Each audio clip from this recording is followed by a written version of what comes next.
원자 모형을 이해하는데 태양에서 오는 빛이 정보를 두 가지 알려준다고 그랬죠. 우리 바로 앞에서 태양에서 오는 빛의 선 스펙트럼, 파장들 사이에 리드베리 공식이 성립하는데 그 왜 성립하는지 모르겠다.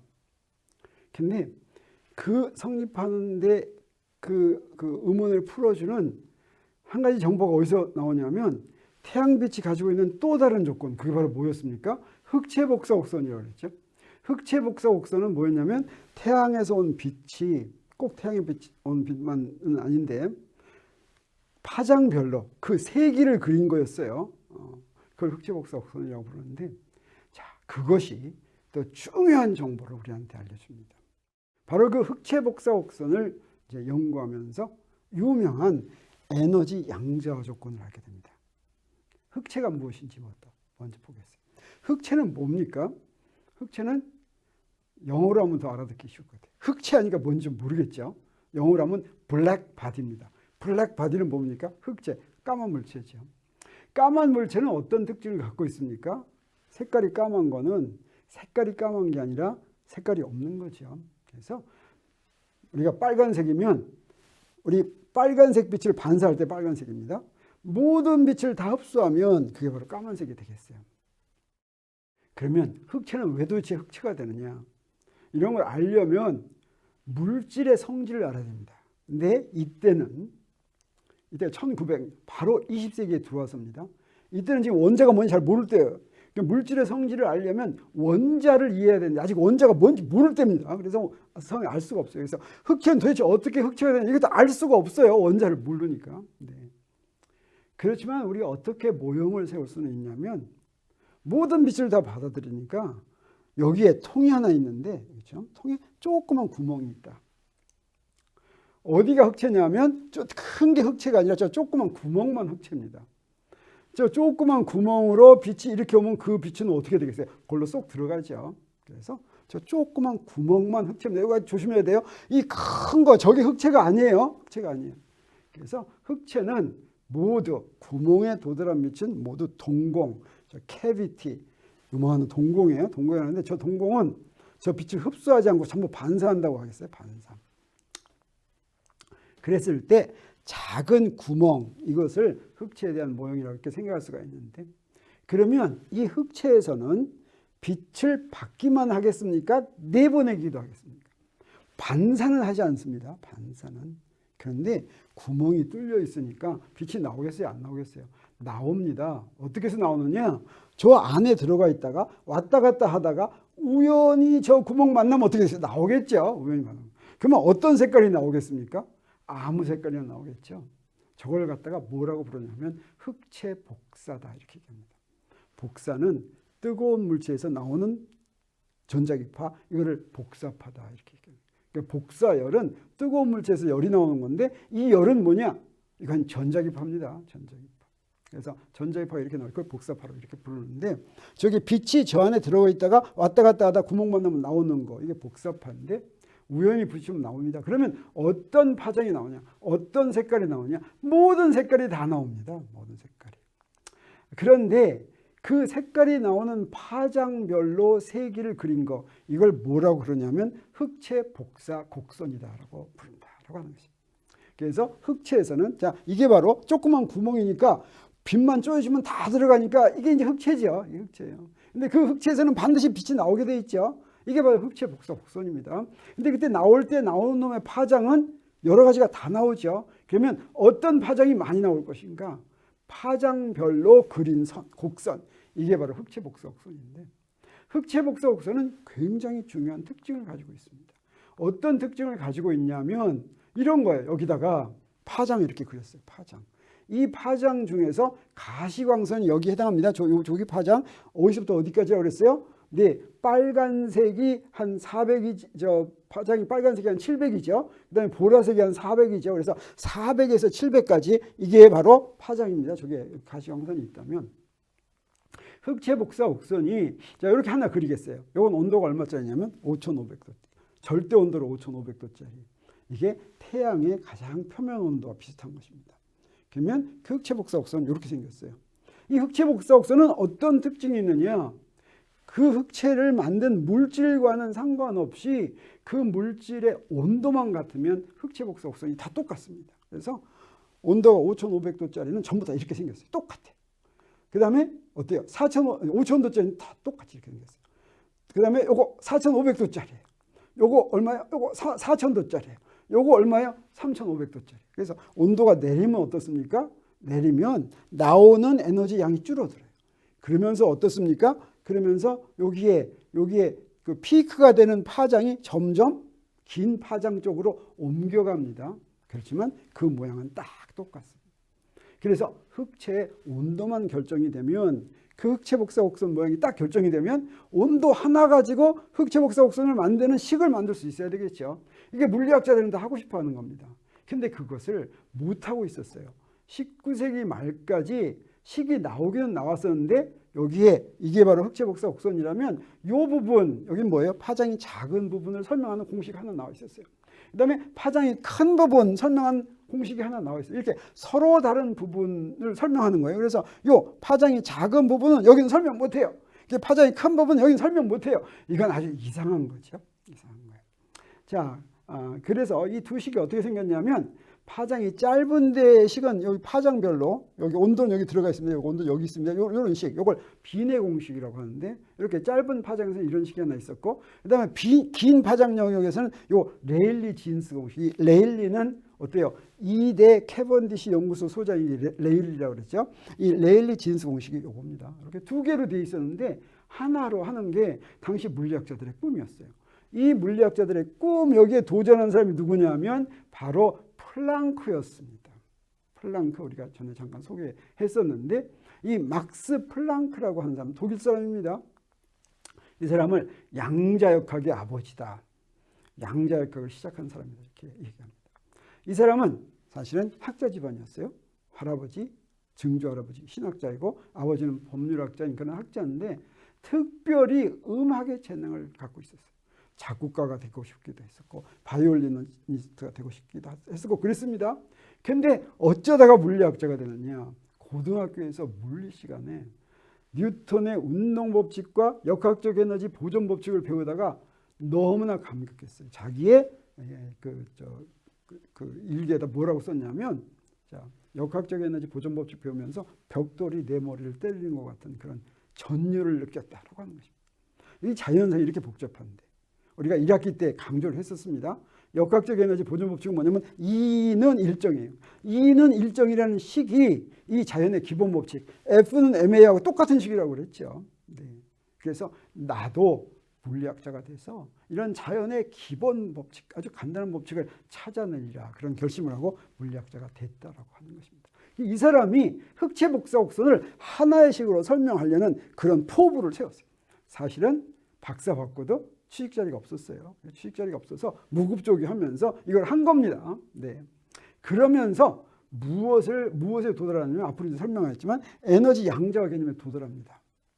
근데 이거는 고전 물리적으로 전혀 이해할 수 없는 일이었어요. 그래서 플랑크 자신은 자기가 발견한 에너지 양자화가 이게 단지 흑체 복사 곡선을 설명하기 위한 수학적인 무슨 기교라고 생각했어요.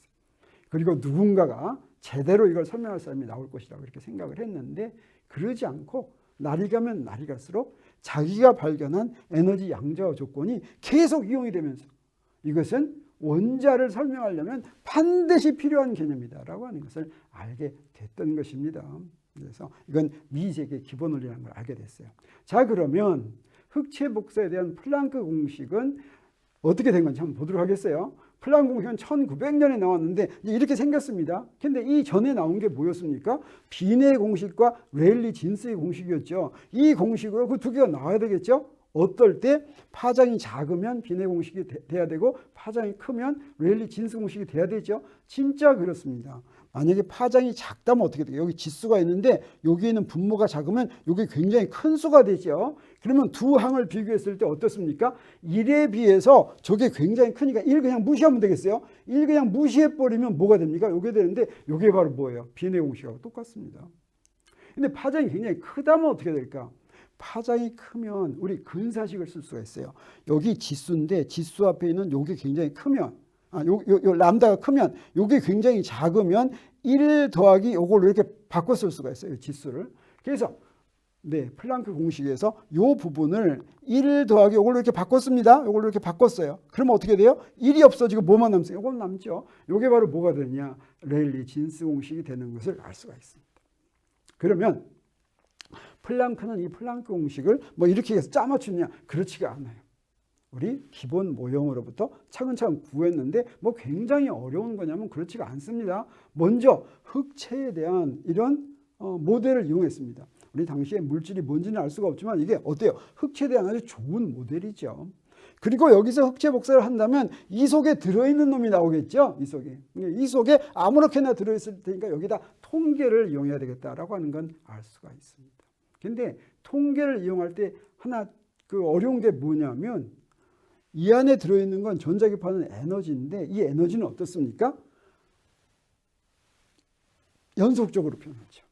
그러니까 연속적으로 변하는 게 다루기가 어렵습니다. 그래서 이걸 다루기 쉽게 하려고 구간으로 나눴어요. 이게 진동수가 F짜리 빛이라면 진동수가 F짜리 빛이면 파장은 F분의 C짜리나 마찬가지인 게 파장으로 나눈 거나 마찬가지입니다. 그러니까 진동수가 F짜리 빛은 요만한 간격으로 이렇게 나눴어요. 이게 지금 빛 에너지가 진동수가 F짜리라면 그 F짜리가 HF로 이렇게 나눴어요. 그래서 여기는 이렇게 단계식으로 계단점 이렇게 있다고 생각한 거예요. 요 H는 곱해주는 작은 수예요. 요 H를 0으로 보내면 어떻게 돼요? 다시 연속적인 게 나오죠. 자, 이래 가지고 여기다가 통계를 적용한 겁니다. 그래서 H를 0으로 보내면 다시 연속적인 분포 에너지가 나오니까 뭐 결과가 상관없는 거예요. 그럼 어떻게 했느냐?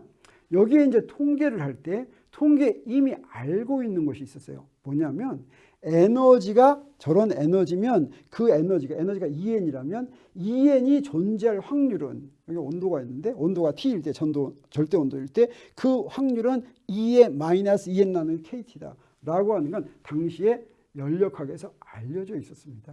그래서 뭘 구했느냐? 단순하게 저 평균 에너지를 구했습니다. 그래서 어떻습니까? n번째 구간의 에너지는 이렇게 되죠. HF의 n배 한 거라고 그랬으니까 그런 EN이 존재할 확률은 이렇게 되죠. 그럼 평균 구하려면 어떻게 돼요? 에너지에다가 확률을 곱해가지고 다 더하면 되죠. 이게 평균 에너지입니다. 그래서 이 평균 에너지가 바로 저기서 나오는 놈이 되겠어요. 그래서 평균 에너지가 나올 이 평균, 그래서 여기다 다 이렇게 더해준 다음에 평균 요거 다 더하면 이건 1이 돼야 되죠. 요거 평균 요걸로 한 거예요. 요걸 계산할 때 요건 무슨 급수냐면 기하급수예요. 무한 기하급수. 그래서 요거 더하는 거 기하급수 더하기 할 것 같으면 요거 딱 나옵니다. 여러분 실제로 해본다면 사실 뭐 실제로 해볼 필요가 없기 때문에 대강 지나가는 거예요. 그래서 여기서부터 바로 뭐가 나오는 요 모양이 바로 뭡니까? 요거 그래서 요 앞에 거를 갖다가 확률을 다 합하면 1이 된다는 것까지 적용할 것 같으면 앞에 이런 계수가 딱 나옵니다. 그래서 이게 봤더니 어떻습니까? 놈하고 똑같은 흑체 복사 곡선 이렇게 나온 거죠. 그래서 플랑크가 흑체 복사 공식을 유도한 데는 뭐 크게 한계 없이 단지 에너지가 이렇게 있다면 그 에너지가 연속적으로 변하는 거니까 구간으로 나누고 구간별로 있을 수 있는 확률을 계산해서 그 확률이 이미 알려진 거니까 그걸 곱해가지고 다 더하는데 평균값 구한 겁니다. 평균값. 네. 그랬더니 어떠냐? 기가 막히게 이거하고 맞아 떨어졌는데 사실은 플랑크 공식이 이렇게 생겼다면 이 식하고 맞아 떨어지려면 어떻습니까? 요거 내가 자른 거 있죠? 조그맣게 자른 거. 이 자른 게 요 H에다가 아무 값이나 대입해도 맞는 게 아닙니다. 이게 어때요? 다른 값 대입하면 다른 곡선 나오겠죠? 맞을 수 있는 H값이 딱 하나 있습니다. 사실은 실제로 말하자면 우연히 플랑크가 그 맞을 수 있는 H값을 이용했어요. 처음에. 자기는 그걸 몰랐어요. 그래서 발표한 다음에 저 플랑크 곡선을 구하고 나서 발표한 다음에 집에서 뭘 해봤냐면 H를 다시 0으로 보냈습니다. 왜? 연속적인 걸 만들려면 0으로 보냈더니 어때요? 다른 값을 했더니 이거 안 나오죠. 그래서 H는 딱 요 값일 때만 나온다라고 하는 걸 알게 됐어요. 그거 이상한 거예요. 에너지를 나누는데 딱 요 놈의 F에다가 이 H를 곱한 놈의 배수로만 해야지 흑체 복사 곡선이 나오는 겁니다. 그거 아주 이상한 겁니다. 네, 그렇지만 아무튼 그런 결과가 나왔어요. 그래서 이걸 뭐라고 부르냐면 에너지 양자화다. 다시 말하면 진동수가 F짜리라면 그놈은 HF보다 진동수 F에다가 H를 곱한 것보다 더 작은 에너지로는 존재할 수가 없다라고 하는 게 에너지 양자화입니다. 이건 마치 뭐나 마찬가지냐면 빛이 입자다라고 주장하는 거나 마찬가지입니다. 여기에 깨알이 다 있다. 그러면 깨의 질량이 있다면, 깨 한 알의 질량이 있다면 깨 반쪽은 못 낸다 그러면 어떻게 되겠어요? 전체 깨의 질량은 깨알의 질량의 정수배가 되겠죠. 이게 바로 그겁니다. 전체의 에너지는 요놈의 정수배다라고 하는 것은 이게 에너지가 HF인 그런 입자로 되어 있다라고 하는 것을 말하는 거나 마찬가지고, 그런 에너지 입자를 주는 특별한 기능을 가진 상수, 이 H를 플랑크 상수라고 부르는데, 나중에 알고 봤더니 이 플랑크 상수는 마치 만유인력 상수나 광속처럼 자연을 설명하는데 필수적인 그런 상수다라고 하는 것을 알게 되는 것입니다. 그러면 플랑크는 이것을 알고 나서 어떤 생각을 하게 됐을까?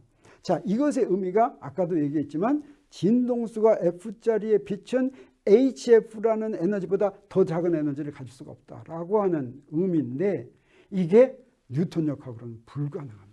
왜 그러냐면 뉴턴 역학은 에너지가 연속적으로 변해야 됩니다. 자, 에너지는 운동 에너지, 포텐셜 에너지, 빛 에너지, 이렇게 여러 가지 에너지가 있죠. 근데 에너지가 서로 다른 에너지일 수가 없으니까 이것처럼 에너지가 알갱이가 된다면 운동 에너지도 알갱이로 돼 있어야 되겠죠. 불연속으로 변해야 되겠죠. 근데 운동 에너지는 어떻습니까? 속도가 증가하면 운동 에너지가 증가하죠. 근데 속도가 증가하는데 운동 에너지가 픽픽 증가한다면 어떻게 되겠어요? 속도도 픽픽 증가한다는 게 되죠. 이건 지금 말이 안 되죠. 근데 플랑크는 어떤 사람이라고 그랬어요? 뉴턴 역학을 신봉하는 사람이라고 그랬죠. 그래서 뉴턴 역학에 의해서 불가능한 이게 자기는 아닐 거다 이렇게 생각했습니다. 그래서 이 에너지 양자화는 임시방편일 것이라고 믿고 언젠가는 제대로 해결될 거라고 생각이 됐는데, 예상과는 달리 이 에너지 양자화가 오히려 자연의 기본 원리라고 하는 것을 알게 됐다고 하는 것이죠. 정리하면 그렇습니다. 에너지 양자화를 어떻게 했겠습니까? 네, 태양빛에서 온 선 스펙트럼과 흑체 복사 곡선, 흑체 복사 곡선 자체가 원자를 이해하는데 뭔가 도움을 준 게 아니라 흑체 복사 곡선으로부터 우리가 뭘 알았어요? 에너지 양자화를 알았습니다. 이 에너지 양자화가 나중에 원자를 이해하는데 아주 중요한 요소가 됐다고 하는 것이에요. 이 흑체 복사 곡선의 특징이 뭐였습니까? 온도에만 의존하는 거였죠. 그래서 흑체 복사 곡선을 설명할 수 있는 식을 만들 수가 있어야 되는데, 네, 그 식을 만드는 과정에서 우연히 뭘 알아냈어요? 에너지 양자화를 발견한 것이죠. 그래서 그 에너지 양자화가 나왔고, 그 에너지 양자화를 준 바로 H라는 상수, 이게 플랑크 상수인데, 이 플랑크 상수는 미색의 기본 법칙이다라고 하는 것을 알게 됐죠. 그 플랑크 상수는 굉장히 작은 값을 갖습니다. 10의 마이너스 34승, 이게 SI 단위인데 줄 세크, 에너지에다가 시간 단위를 곱한 거, 네, 이게 바로 플랑크 상수의 단위다라고 할 수가 있는데, 자, 이런 사실을 알게 됐어요. 자, 이것이 어떻게 원자를 이해하는 데 도움이 됐는지 점점 궁금해지죠.